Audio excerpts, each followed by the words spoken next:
Voilà, donc on est de retour dans une vidéo après 3 ou 4, je sais plus, 4 vidéos timelapse.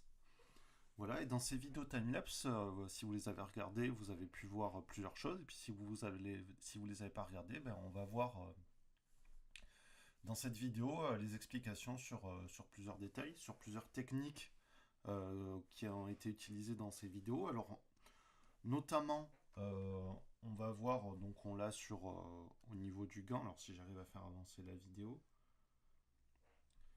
Voilà, donc au niveau du gant, on a vu des détails pour créer des... Alors c'est pas là, c'est un peu plus loin.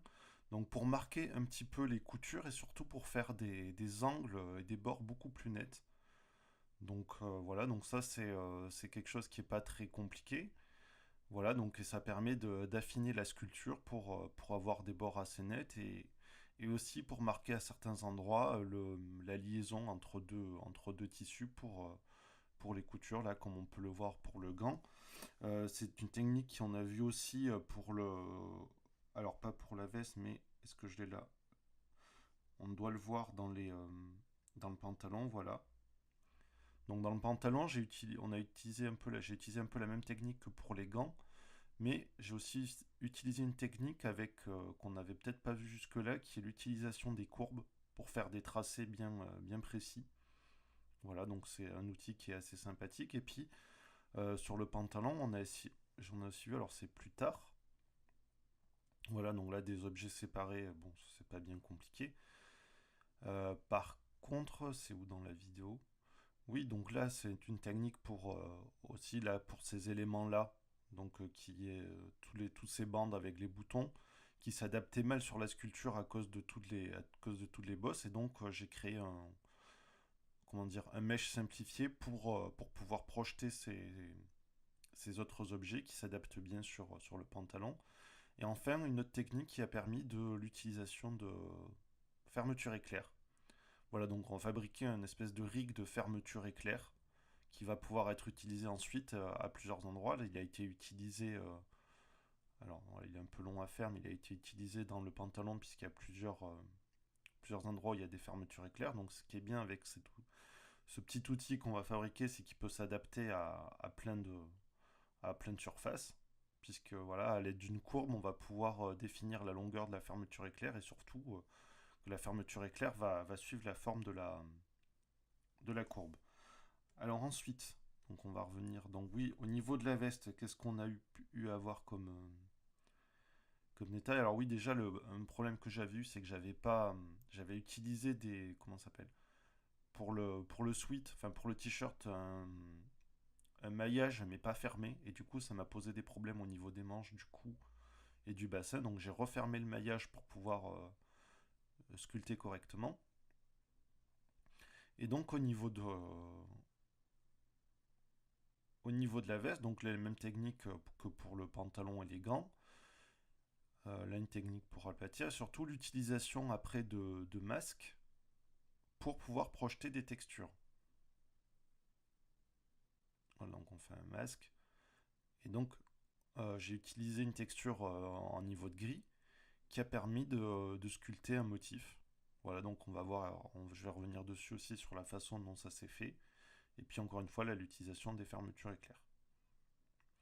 Donc voilà, donc c'est parti pour cette vidéo et les explications en détail de tout ce qu'on a fait auparavant. Alors, on va commencer par voir comment on a fait, pour voir comment on a fait quoi. Comment on a fait au niveau des gants. Pardon. Comment on a fait au niveau des gants, ces espaces qui sont bien marqués. Pareil au niveau là au niveau là où on a inséré les fermetures éclairs, c'est hyper bien marqué. Pareil pour les coutures. Donc on va voir un peu tout ça. Alors, ce que je vous propose, c'est on va fermer ce fichier-là pour l'instant. Je l'enregistre au cas où. Voilà, et on va en faire un autre. Donc, file. Et donc, on va voir sur ce petit cube comment on a fait tout ça. Alors, CTRL 3 pour ajouter un modificateur subdivision surface à 3. On applique. Je passe en mode sculpting. On active la topologie dynamique. Bon, tout ça, on sait faire. Je mets à 20 en constant détail. Voilà. Et on va lisser, comme ça on verra déjà bien comment ça se passe. Alors, quand vous faites un creux, voilà, on voit que on a des petits soucis, c'est pas, voilà, c'est tout mou. Même si vous changez la forme de la courbe, on va avoir quelque chose de moins adouci, mais on aura toujours, voilà, cette espèce d'effet arrondi. Alors une petite technique pour bien durcir les bords, par exemple si vous voulez faire des pièces un peu plus mécaniques ou avoir des éléments bien marqués, ça va être d'utiliser cet outil-là. Donc l'outil qui s'appelle Crease. Donc à la base, l'outil Crease, il sert à faire des... alors là, ma brosse est un peu grande. Il sert à faire des creux, voilà, des petites marques. Donc c'est très pratique pour faire les coutures ou les raccords, plutôt les raccords entre les tissus, parce que les coutures, on verra comment le faire avec une texture. Et cet outil Crease, il a une option qui s'appelle Pinch. Et Pinch, en fait, ça permet de... voilà, donc là, je l'ai mis à 1. Alors, j'ai augmenté directement la topologie, les détails. Donc, j'ai passé la résolution à 50. Comme ça, on va pouvoir y voir un peu plus clair. Alors, quand vous augmentez la résolution trop vite, le problème, c'est que on voit le maillage et il faut toujours revenir lisser derrière. Voilà, donc on va lisser en premier toute la zone, comme ça on va pouvoir venir appliquer cet outil-là, Quiz. Voilà, donc je vous disais, si vous mettez le pinch à fond, j'ai augmenté aussi la puissance, il va venir rapprocher les bords, tandis que si vous on le baisse, donc là je le remets à 0,5 comme il est à la base à peu près, on voit que c'est moins fermé. Alors, pinch, c'est aussi le nom de cet outil-là, qui fait exactement la même chose, c'est-à-dire qu'il pince, donc il va venir rapprocher les bords. Donc voilà, quand vous faites un creux, et que vous voulez que ce soit bien, enfin pas trop épais, vous allez venir d'abord avec Quiz faire votre encoche ou votre trou, ou votre tracé, voilà, et avec l'outil Pinch, on va venir refermer un peu tout ça. Et donc, on va se servir aussi de ces deux outils pour créer des bords bien marqués. Alors, je vais prendre l'outil Pinch. Et ce que je vais faire, c'est que, au lieu de faire des trous, on va faire des bosses. Alors, de base, là, vous voyez qu'il est sur moins. Donc, soit vous le passez sur plus, soit vous utilisez la touche CTRL. Donc là, je vais passer sur plus parce que j'ai mon clavier qui est loin. Et vous voyez qu'on va faire des bosses qui sont bien marquées. Alors, je vais peut-être venir un peu lisser tout ça et on va recommencer. Mais vous voyez déjà, rien qu'en utilisant le pinch une fois et en lissant, on voit déjà que les bords sont un peu plus marqués. Je vais venir le refaire. Donc évidemment, je vais diminuer la brosse. On peut aussi directement ajouter où est-ce qu'il est, la broche. Rajouter encore plus du pinch si vous le souhaitez. Et voilà, donc je vais faire le tour. Alors si jamais là, je vais faire CTRL Z. Si vous voulez être un peu plus précis là-dessus, vous pouvez utiliser l'autosmooth. Donc ne le mettez pas trop fort parce que ça va être... Non, l'autosmooth c'est pas ici. C'est le smooth stroke, pardon. Voilà. Le smooth stroke, en fait, quand vous l'utilisez, vous voyez, il y a une petite ligne rose qui apparaît. En fait, c'est comme si vous tiriez votre brosse et ça vous permet d'être un peu plus précis. Voilà, sauf que c'est un peu plus long de faire les tracés. Voilà, du coup, moi, je vais me le désactiver. Je vais aussi activer Feather, voilà, qui permet d'adoucir la transition au niveau de l'axe de symétrie.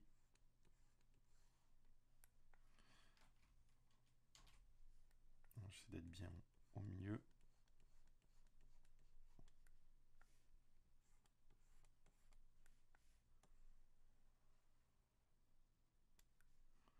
Voilà, donc là avec mon outil Crease, donc j'ai fait ces rebords. Je vais avec l'outil Pinch venir resserrer un peu tout ça.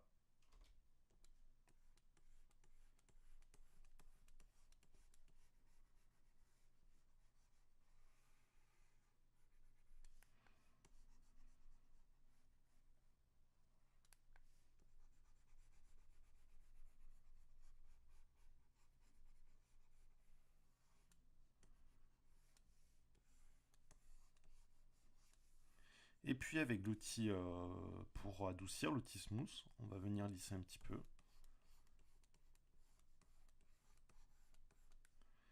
Et vous voyez que de cette façon, on a des bords qui sont bien marqués. Voilà, donc après, là, vous pouvez encore, une fois après avoir lissé, parce que moi j'ai lissé pour un souci de raccord, mais vous pouvez revenir avec l'outil Pinch et continuer de renforcer un peu les angles.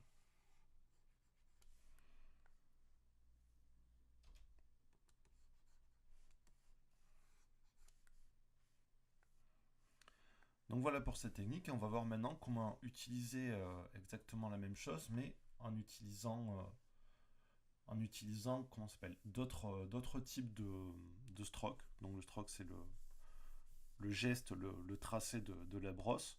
Et donc on va voir notamment line, et puis on verra aussi curves.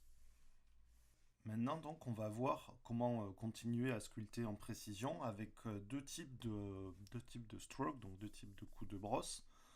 Le premier, ça va être l'utilisation du, euh, donc, du line, et ensuite on verra curve, comme je viens de le dire précédemment, je me répète un peu. Alors, pour line, en fait, donc je vais reprendre mon outil crease pour tracer comment ça s'appelle, des creux.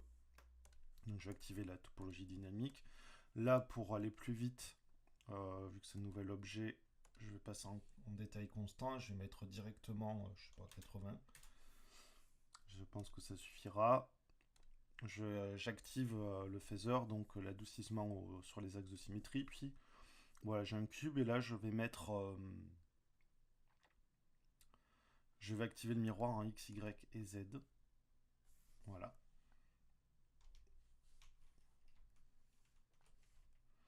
Alors en fait, c'est simple quand on veut utiliser l'outil, enfin la méthode de stroke de coup de brosse line. Donc on passe sur line. On définit comme dans n'importe quel, comme avec space, l'espacement de la brosse. C'est-à-dire que, on va voir l'exemple de suite. Si je prends mon outil, l'outil de base, l'outil draw, et que je passe en mode line, si je fais une ligne avec l'espacement à 10%, ça me fait une ligne droite. Hop, donc vous appuyez. Vous pouvez, tant que vous ne relâchez pas, orienter la ligne. Vous relâchez. Et vous avez un tracé qui est bien droit. Alors là, il y a un petit creux au niveau de l'axe de symétrie. Bon, c'est pas bien grave.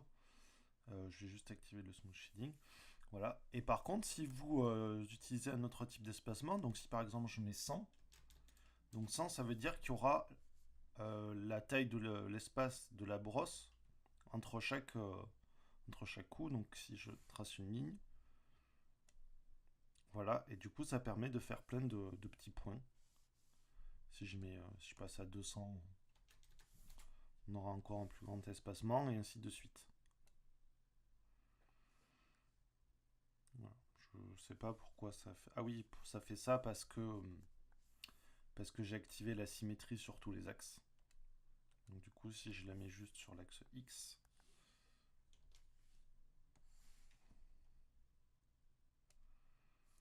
ça rend tout de suite beaucoup mieux.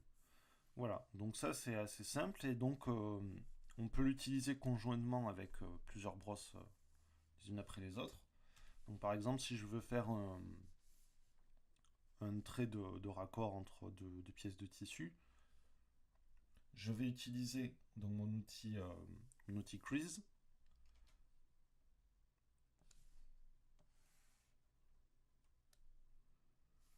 Alors je vais augmenter un petit peu. Voilà, et ensuite je vais faire la même chose mais avec l'outil pinch. Donc pareil, je passe en mode ligne. J'agrandis un peu la brosse évidemment pour que ça fonctionne bien.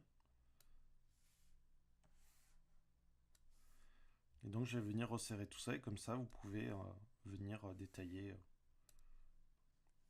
et avoir des lignes bien droites. Voilà, donc cet outil ligne, il est assez facile à utiliser. Donc maintenant, ce qu'on va voir, c'est l'utilisation de l'outil courbe. Alors, attends, j'ai essayé de faire des CTRL Z pour, voilà, pour revenir à mon stade de départ. Donc l'outil courbe, il est aussi sympathique parce que ça va permettre de créer des motifs ou alors des lignes courbes bien régulières. Alors pareil, je vais prendre mon outil, mon outil Crease, et en stroke, je vais passer en curves. Et là, curve, bon, il y a toujours l'espacement, donc c'est bien, on peut encore faire des petits points tillés, ou alors même utiliser une texture pour la brosse, et on va le voir tout à l'heure, je vais le faire dans cette vidéo. Utiliser une texture de couture pour la répéter et faire des traits de couture grâce à ça. Donc, quand vous utilisez la courbe, on vous demande de choisir parmi les courbes existantes ou d'en créer une autre. Alors ça, c'est bien pratique de choisir, de pouvoir réutiliser les courbes parce que ça va nous permettre, en passant d'un outil à l'autre, de garder la même courbe. Donc là, je vais en créer une. Voilà, bon, je ne vais pas la nommer, je vais la laisser, je vais l'appeler pen curve, donc son nom de base. Et là, comme vous voyez, il ne se passe rien. Même si vous appuyez sur Draw, il ne se passe rien parce que Draw, en fait, c'est la fonction pour dessiner. C'est l'équivalent du clic gauche. Donc en fait, si vous remarquez en bas, on a en bas là, de la vue 3D, vous avez les raccourcis contextuels. Comme j'ai expliqué dans les toutes premières vidéos que j'ai faites sur Blender 2.8. Et quand on appuie sur les touches CTRL, Maj ou Alt, ces raccourcis changent. Ok. Et là, si j'appuie sur la touche CTRL, on voit qu'il y a comment ça s'appelle, une nouvelle fonction qui s'est rajoutée sur le clic droit qui est Add Curve Point and Slide. Donc ça veut dire que si je tiens CTRL appuyé et que je tiens mon clic droit appuyé, je vais pouvoir créer un premier point de courbe. Si j'aurais toujours en tenant CTRL et en appuyant sur clic droit, je crée mon deuxième point de courbe, et ainsi de suite. Et donc en tenant appuyé, on peut manipuler comme ça les poignées. Voilà. Si jamais vous relâchez CTRL, vous pouvez toujours avec le clic droit venir attraper les points et les déplacer. Donc voilà, si vous avez l'habitude de travailler avec des logiciels vectoriels comme Inkscape ou Illustrator, les courbes, vous devez être assez familier avec. C'est le même type de courbe qu'on utilise pour les animations aussi. Voilà. Donc avec clic droit, vous déplacez les points et vous déplacez aussi les poignées.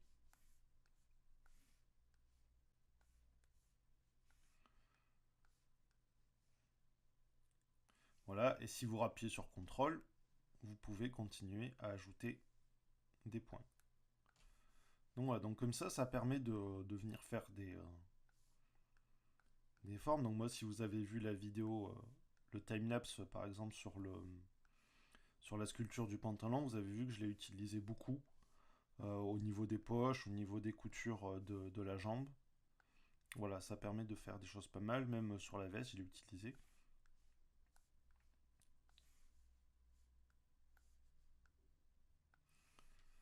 Voilà, donc là j'ai fait bon, ça ressemble pas à grand chose, mais bon. Donc là maintenant, maintenant que j'ai tracé ma courbe, alors il faut faire attention, hein, toujours clic droit, pas clic gauche, parce que dès qu'on appuie avec clic gauche, et bien on a notre... alors ça peut prendre un peu de temps, puisque là j'ai la résolution qui est assez élevée. Voilà, en plus, bon ça fait un truc horrible parce que ma brosse était trop grande. Donc CTRL Z. Là, ça va me prendre 3 heures à faire le CTRL Z, c'est pas grave.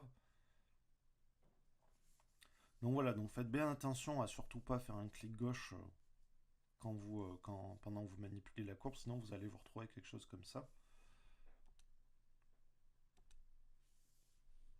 Voilà, donc là je vais réduire la taille de ma brosse. Je rappuie, alors ça calcule. J'aurais peut-être dû baisser la résolution. Et je vais encore faire annuler parce qu'évidemment, comme j'ai laissé la symétrie activée, ça ressemble à rien. Allez. Voilà. Donc je désactive la symétrie, je reviens sur ma courbe, et cette fois c'est la bonne, donc clic gauche. Et voilà, donc quand vous sortez le curseur de l'écran, vous pouvez visualiser l'effet que ça a fait. Et par contre, si vous tournez la vue, bah, c'est une courbe 2D, c'est pas une courbe 3D, c'est-à-dire elle reste devant, quoi. La courbe, elle va jamais changer. Par contre, du coup, si vous avez fait un motif particulier, vous pouvez l'utiliser à un autre endroit. Donc moi, je vais revenir à ma vue de face. Et voilà, donc là, je l'ai utilisé avec l'outil Crease, et maintenant, je vais prendre l'outil Pinch. Je vais agrandir un peu la brosse, parce que s'il a la même taille, ça sert à rien, il faut que ça prenne les bords. Et donc, avec mon outil Pinch, je vais passer aussi en Stroke Method en Curves. Et je vais aller sélectionner la courbe qui a été créée précédemment, donc qui s'appelle Pen Curve. Et vous voyez qu'elle réapparaît, et du coup, il me suffit de venir réappuyer pour appliquer mon pinch tout le long de cette courbe. Alors, je vais augmenter au maximum pour qu'on voit bien.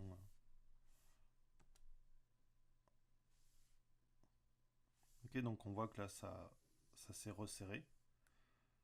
Et donc là, c'est pareil, ça permet du coup de faire de la sculpture avec précision. Alors, du coup, si vous voyez cet effet là de creux, c'est que j'ai pas assez. J'ai mis ma brosse trop petite. Donc on va resserrer en la mettant plus grande. Voilà. Voilà, et donc là, on a un trait qui est assez fin. Alors, du coup, cette méthode, elle est bien parce que ça va nous permettre d'utiliser. On va le voir de suite. Donc, je vais utiliser une texture pour faire les coutures. Normalement, ça, j'allais le faire après dans les vidéos, mais tant qu'à faire, vu que c'est une vidéo d'explication technique, on va le faire là. Donc, pour ajouter une texture, on va aller dans le panneau texture de votre outil. Vous faites New. Alors, vous pouvez utiliser différents types de textures. Vous pouvez utiliser des images, vous pouvez utiliser des textures procédurales. Là, je vais utiliser une image. Ah, bah, j'étais dans le mauvais. Voilà, j'étais dans le mauvais panneau. Donc, on va aller dans l'onglet texture ici. Ma texture, c'est déjà créé. Pour bien la retrouver, je vais la renommer couture. Voilà. Et je vais aller chercher donc une de mes images. Alors, dans les brosses que j'avais créées, alors on peut essayer de prendre ça. Ça ressemble à un espèce de lacet. Voilà, sinon j'en avais créé une autre qui était là dans Bum Map, donc celle-là. Ou celle-là, hein, ça dépend, on va prendre celle-là par exemple. Et donc si je passe en mode Curves, voilà, donc vous voyez l'espacement, il est à 200. Je vais peut-être le mettre à 100. Et je vais aller chercher ma texture, donc qui est déjà affichée là, qui s'appelle couture. Donc pour le mapping, vu que là je suis en vue orthographique, je peux laisser view plane, mais sinon vous pouvez choisir de prendre aéroplane plutôt pour pour cette méthode-là. Après, vous choisissez autre chose. Donc en stroke, on va faire curve. Je vais choisir la courbe de tout à l'heure. Avec F, je choisis la taille de ma texture évidemment. Et alors j'ai oublié d'activer une option, mais du coup je vous montre sans qu'est-ce que ça donne. Vous voyez, donc là j'ai la texture qui est répétée tout le long de la courbe. Bon, moi ce qui m'embête, c'est que je voudrais qu'elle suive la courbe. Alors pour ça, vous allez utiliser une option qui s'appelle Rake. Rake, en fait, c'est la texture qui va suivre votre tracé. Donc on prend Rake. Et voilà. Et donc là, j'ai ma couture qui suit le tracé. Alors elle est un peu petite. Donc ce que je vais faire, c'est que je vais l'agrandir. Du coup, c'est sur l'axe Y. On va essayer.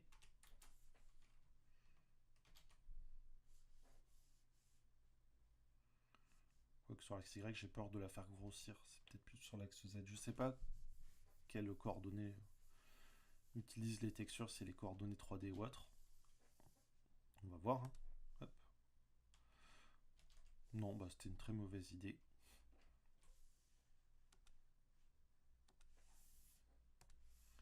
On va la laisser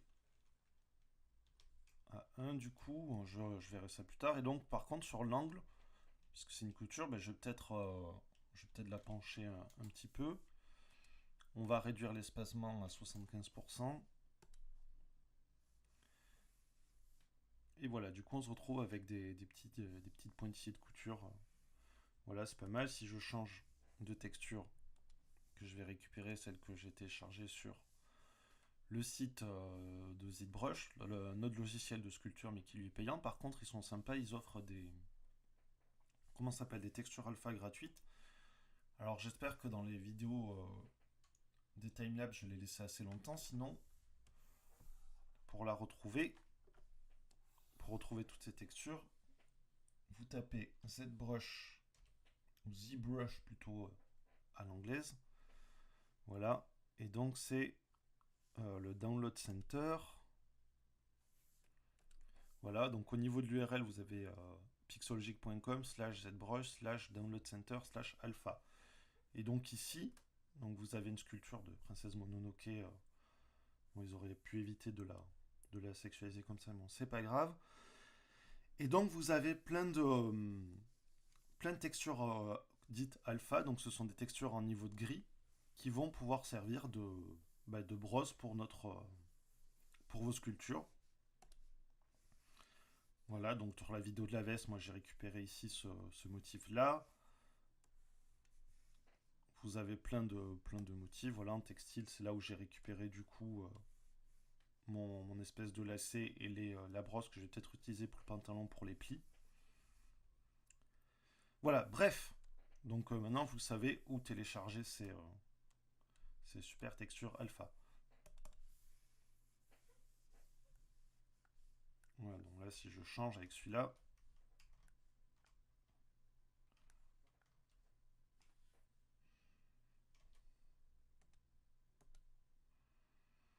voilà, donc vous pouvez toujours réutiliser votre courbe, donc c'est bien, c'est un outil qui est vraiment pratique.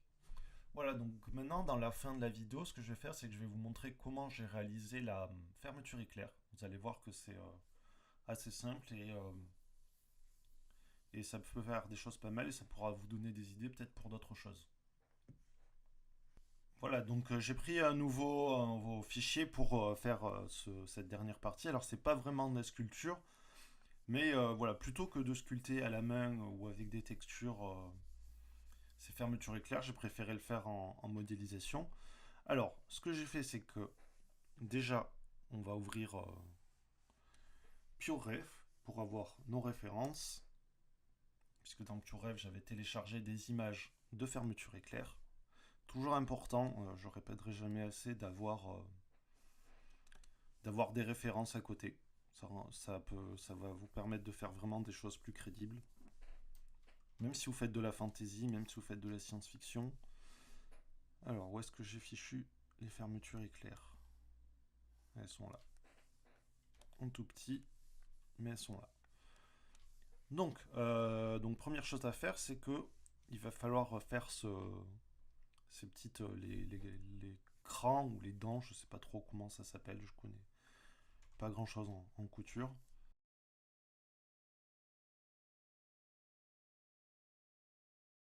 Alors S Z.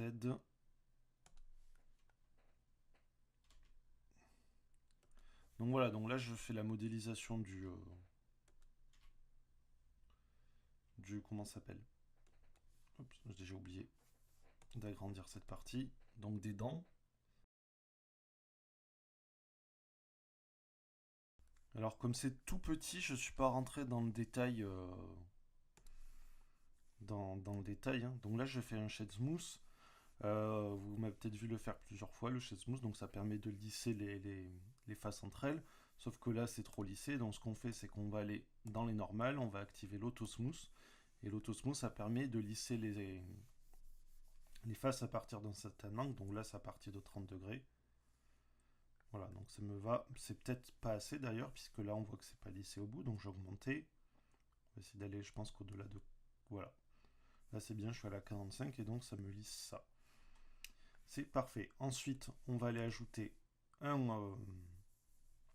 Comment ça s'appelle? Un bevel. Le bevel, on va utiliser les angles. Et je vais mettre en mode cap pour bien le voir. On va le faire un peu plus petit.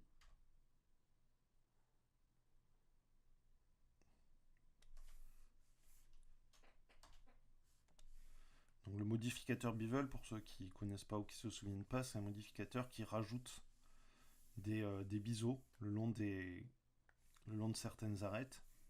Donc soit toutes, soit là en fonction d'un angle qu'on a défini. Et donc ça permet du coup d'attraper mieux la lumière sur l'objet. Et ça donne un peu plus de crédibilité. Voilà, donc j'ai ma première partie. Donc ce qu'il faut faire ensuite, c'est, vu qu'il y a dedans, alors là on fait une couture qui va être fermée, hein. Si on fait une couture qui doit s'ouvrir, on ne va pas du tout utiliser cette technique. Mais voilà, pour une fermeture éclair fermée, c'est bien pratique. Donc là je vais mettre mon premier cran, ma première dent avec le raccord ici au milieu. Je vais dupliquer, donc Shift D pour dupliquer tous les polygones. On fait une rotation à 180 degrés, donc RY 180, non, en plus c'était pas un Y, c'était un X cette fois. SX 180. Et ben, qu'est-ce qui m'arrive? Non, c'est pas S en plus, qu'est-ce que je raconte, c'est R. RX 180, voilà.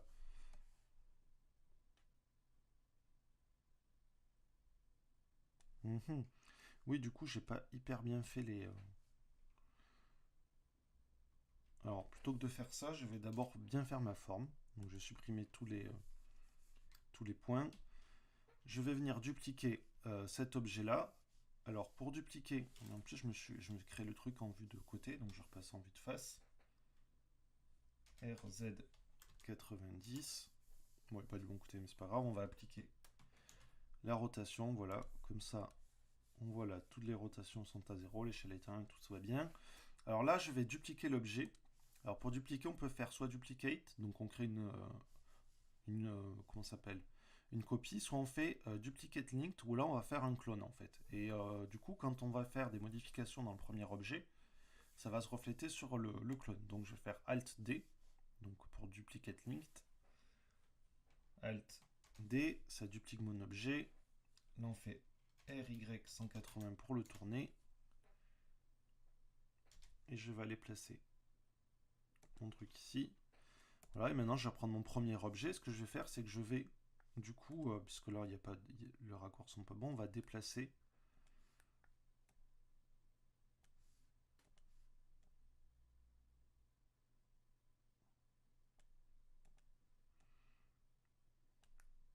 Voilà, de façon à ce que tout s'imbrique, bien. Par contre, il faut le faire dans les deux sens, sinon on va avoir des petits soucis après.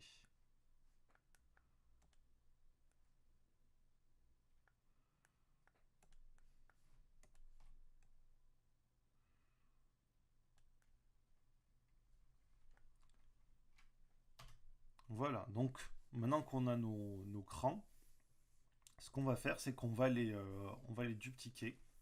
Donc pour dupliquer quelque chose, on utilise le modificateur array. Donc là, par exemple, bon, je vais faire, on va dire, je vais faire plusieurs duplications. Avant de faire ça aussi, on va supprimer mon clone. Je repasse en mode édition. Je retourne, donc RY 180. D'abord, j'ai oublié de dupliquer. Désolé. Allez, Shift D. RY 180. Et on va venir placer là.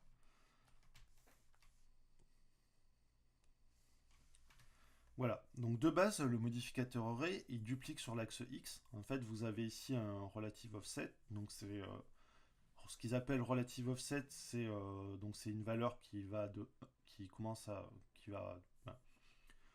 c'est une valeur, on va dire numérique en fait, qui quand vous êtes à 1, ça va faire un offset, donc un décalage de la taille de l'objet.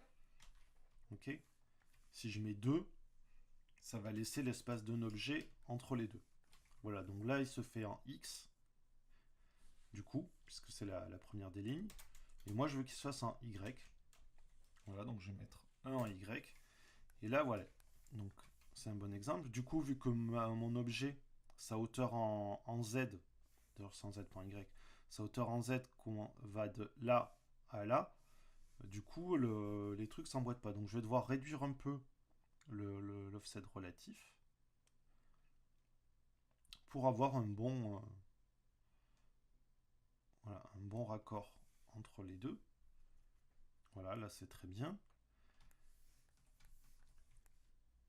Et voilà, le problème de ça maintenant, c'est que bah, je suis obligé d'aller tout droit, sauf que les trucs tout droit, dans les vêtements, vous n'allez pas en trouver, vous allez pas en trouver beaucoup. Parce qu'en général, ça suit le corps, ça se plie, tout ça. Donc ce qu'on va faire, c'est qu'au lieu d'utiliser, là on peut utiliser pour les arrays un compte fixe, ou alors une longueur. Là par exemple, si je définis que je veux que ma pièce fasse 23 mètres, bon, c'est pas vraiment l'échelle, mais voilà. On définit une longueur. Mais ce qui est intéressant, c'est qu'on peut aussi utiliser feedCurves. Donc feedCurves, ce qu'il fait, c'est qu'il va définir la longueur, enfin qui va définir le nombre de clones par rapport à la longueur d'une courbe. Donc je vais ajouter une courbe, donc add curves, on va ajouter une courbe de Bézier. Bézier, c'est la fonction mathématique, rien à voir avec une certaine ville du sud. Voilà, donc ma courbe, elle est toute petite. Je vais l'afficher en mode fil de fer. Voilà, donc la courbe de base, quand on la crée, elle a 2 points. Je vais mettre, et on voit la direction avec les flèches, donc je vais mettre ce point-là, je vais le déplacer vers le haut. Et ce point-là, je vais le déplacer au centre. Voilà, puis je vais le mettre au centre aussi, à 0. Voilà, je vais remettre les poignées bien droites. Donc pour ça, vous faites une rotation en Y, là, R, Y.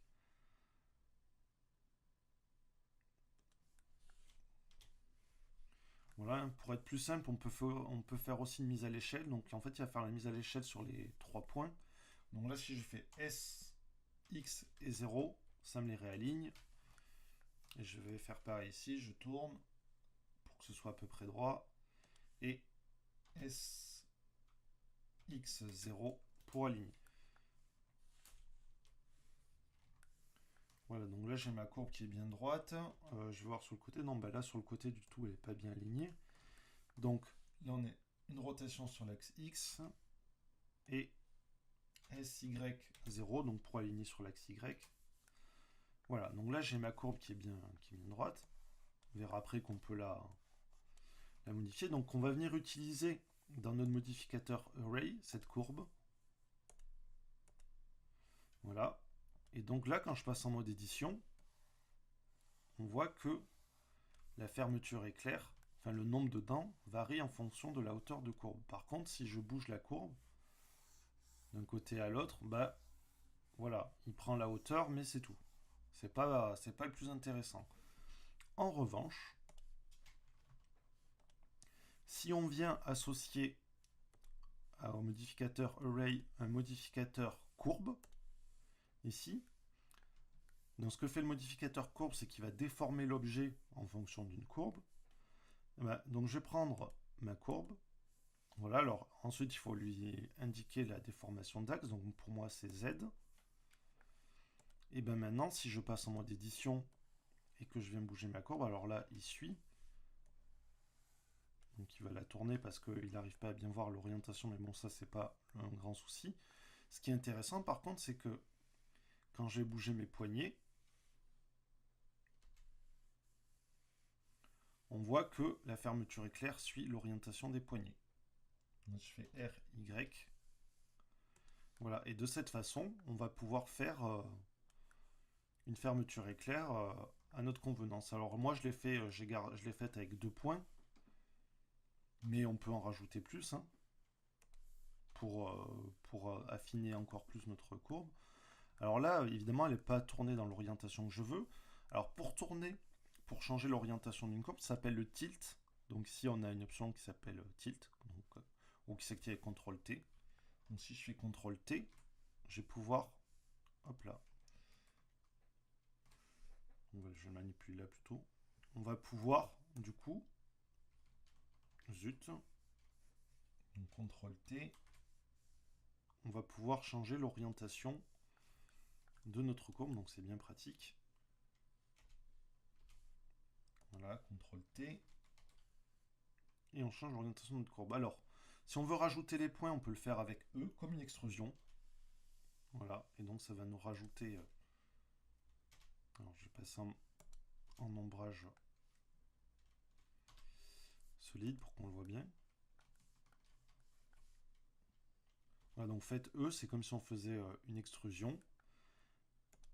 Ou alors, vous pouvez prendre deux points, aller dans segment et faire un subdivide. Et là, vous pouvez du coup ensuite récupérer votre courbe et voilà. Donc ça nous fait un super chemin de... Alors avec ça, vous pouvez faire ce que vous voulez, hein. On peut faire des rails de train, on peut faire des routes, on peut faire des chenilles de tank. On peut faire tout plein de choses qui se répètent. Alors ce que j'avais essayé de faire dans la vidéo mais qui n'a pas marché, je sais toujours pas pourquoi, par contre c'est... là je vais faire Shift D. Non pas Shift D, Shift S pardon. Donc je prends mon dernier point, si j'arrive à sélectionner, voilà. Shift S, on va faire Cursor to Selected.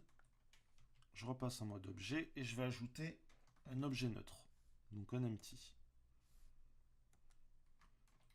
Voilà, on va mettre les axes plus grands pour bien le voir. Je reprends ma courbe.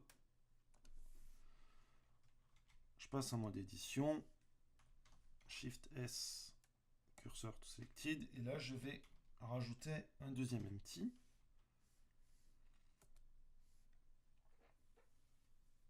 Voilà, plein axis. Voilà, je vais garder mon empty sélectionné. Je vais masquer mon cube pour l'instant pour y voir plus clair. Et je vais aller sélectionner ma courbe. Donc ma courbe, vous voyez que mon empty est sélectionné, il est en orange foncé, la courbe en orange clair, ça veut dire que c'est l'objet actif. D'ailleurs, c'est écrit là, l'objet actif Bezier Curve. Donc je repasse en mode édition tout en ayant mon empty sélectionné. Et là, j'ai mon point qui est déjà sélectionné. Et donc ce que je vais faire, on va aller dans Control Point et on va faire ce qu'on appelle un hook. Un hook, en fait, ça se traduit par crochet. On va accrocher ce point à un objet. Donc vous pouvez le faire à un nouvel objet ou à l'objet sélectionné. Donc là, mon objet sélectionné. Voilà. Et du coup, je vais le faire pareil pour l'autre. Donc voilà, je sélectionne mon empty, ma courbe, je passe en mode édition, je prends mon point, et on va faire hook et hook to selected object. Voilà. Et donc maintenant, si je prends mon... comment s'appelle, mon empty, et que je bouge, vous voyez que la courbe suit mon objet. Et du coup, si je réaffiche mon cube, et du coup, on va avoir des points pour manipuler la fermeture éclair. Sauf que ça c'est bien, mais du coup, on ne contrôle pas les points de la courbe. S'il y a plus de... comment ça s'appelle? S'il y a plus de... comment dire? S'il y a plus de points, il va falloir mettre encore plus d'objets de contrôle. Donc voilà, ça peut devenir compliqué. Et puis surtout, moi, ça m'a posé des problèmes quand j'ai mis à l'échelle. Bon, alors, j'ai pas rajouté, mais on peut aussi rajouter la... comment ça s'appelle? On peut faire la même chose, mais avec hop, je vais y arriver. Je perds mes mots, c'est la fin de la journée. Enfin, pas tout à fait, mais bref. Donc, on va enlever les hooks de ma courbe. Donc, vous voyez, ça, en fait, ça apparaît sous la forme de modificateurs. Alors, on peut pas les... voilà, un modificateur qui s'appelle hook, donc hook ou empty. Mais voilà, malheureusement, on ne peut pas définir le point sur lequel on agit. Donc, il faut vraiment passer par le mode édition pour ajouter ce modificateur.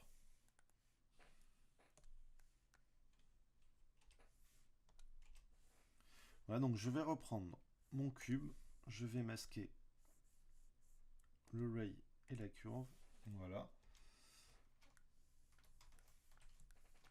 Et ce que je vais faire, c'est que je vais ajouter un plan, voilà, RX 90. Donc il faut que l'origine de mes objets, là, que ce soit les dents ou le plan derrière, soient les mêmes en fait. C'est important. Voilà, donc là c'est la même origine. Donc je vais décaler mon tissu. Donc là, je le décale en mode édition pour garder l'origine au centre. Et ensuite, on va le déplacer. Et je vais essayer de lui faire prendre à peu près les mêmes dimensions que les dents.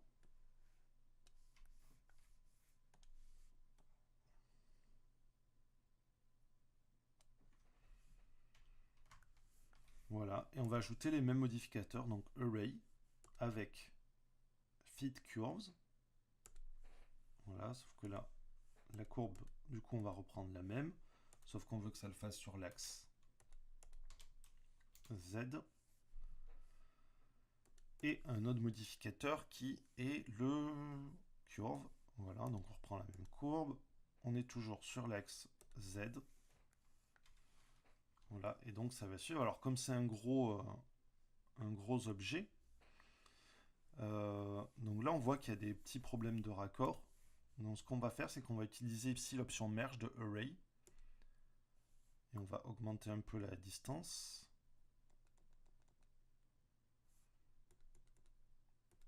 Donc on va aussi faire Shade Smooth pour... Voilà. Donc si on n'active pas Merge, en fait, il duplique les objets, tout simplement. Mais si on active Merge, ce qu'il fait, c'est qu'il fusionne les points qui sont contigus. Voilà, du coup on n'a plus ce problème de raccord. Et je vais réactiver pour lui le modificateur. Bon voilà, il est passé du mauvais côté, évidemment. Et donc on peut lui aussi lui donner un peu plus d'épaisseur en rajoutant ensuite comment ça s'appelle, un objet, un modificateur Solidify. Voilà. On va augmenter un petit peu l'épaisseur. Voilà, donc là vous avez votre comment ça s'appelle, tout votre système pour faire une fermeture éclair. Alors évidemment après il faut modéliser cet objet, mais bon c'est assez simple comme objet à faire, voilà. Bon bah c'est fini pour ces vidéos techniques, et donc dans la suite on va ajouter vraiment les dernières couches de détails, et puis on va passer entre guillemets à une autre phase qui va être celle de la rotopologie, qui nous permettra ensuite de faire tout ce qui est mise en place du squelette, matériaux, textures, et puis les cheveux aussi.